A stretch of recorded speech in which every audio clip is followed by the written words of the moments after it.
On va venir maintenant, Alain Carignan, sur quelques questions plus politiques, si vous le permettez, avec ce sondage qui a beaucoup fait parler il y a quelques semaines de cela, quelques jours. Sondage révélé par les équipes de Laurence Ruffin, candidate écologiste, et qui place donc Laurence Ruffin en tête du premier tour s'il avait lieu ce dimanche, avec 31% des voix contre 22% pour vous. Comment vous l'interprétez, ce sondage, Alain Carignan? 22%, c'est peu ou prou le score que vous avez réalisé il y a 6 ans.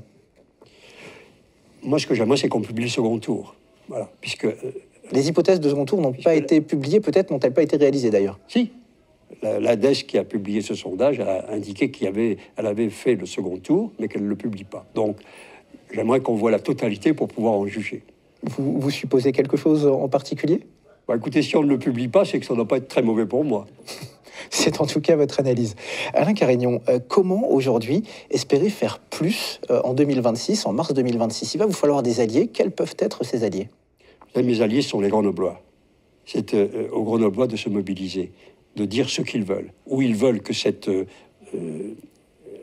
trajectoire, à la fois financière et de la ville, se poursuive. C'est leur droit, c'est la continuité que Laurence Ruffin incarne. En matière de logement, par exemple, elle veut créer 5000 HLM de plus, c'est-à-dire en fait, en réalité, bétonner les derniers espaces de nature qui restent. Voilà. On peut construire du HLM en détruisant des bâtiments inoccupés. Oui, écoutez, 5000 HLM de plus, je peux vous dire qu'on verra ce que ça donne, puisque ce qui a été fait jusque-là n'a donné aucun résultat. Il y a 8000 demandeurs de logement dans la métropole qui veulent quitter leur logement, le logement qu'ils occupent, le logement social. Donc, on voit bien que ce n'est pas là que sont les solutions. Mais où on veut cette continuité, et c'est un choix, où on veut le changement pour un renouveau, pour maîtriser la dépense publique, faire que les investissements soient désormais tournés vers la vie quotidienne des Grenoblois, répondent à leurs véritables besoins. Et si les Grenoblois, tous les Grenoblois qui veulent que leur ville respire à nouveau, se développe à nouveau, soit à nouveau attractive et attire à nouveau, ne perdent plus d'habitants, ceux-là vont choisir les solutions que nous préconisons. C'est à eux. Cela n'empêche qu'il faudra des alliés politiques. Vous avez une candidature Horizon, donc une candidature de centre droit, portée par Hervé Gerby.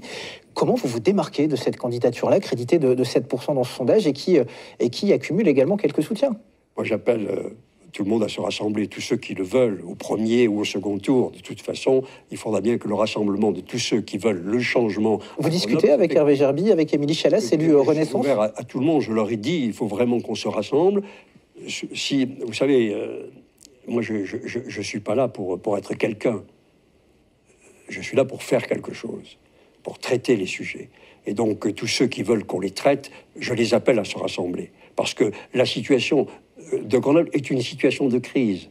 Elle ne permet pas aux égaux de se développer et d'apparaître. Il faut qu'on les dépasse et qu'on se mette ensemble pour apporter aux Grenoblois les solutions auxquelles ils aspirent.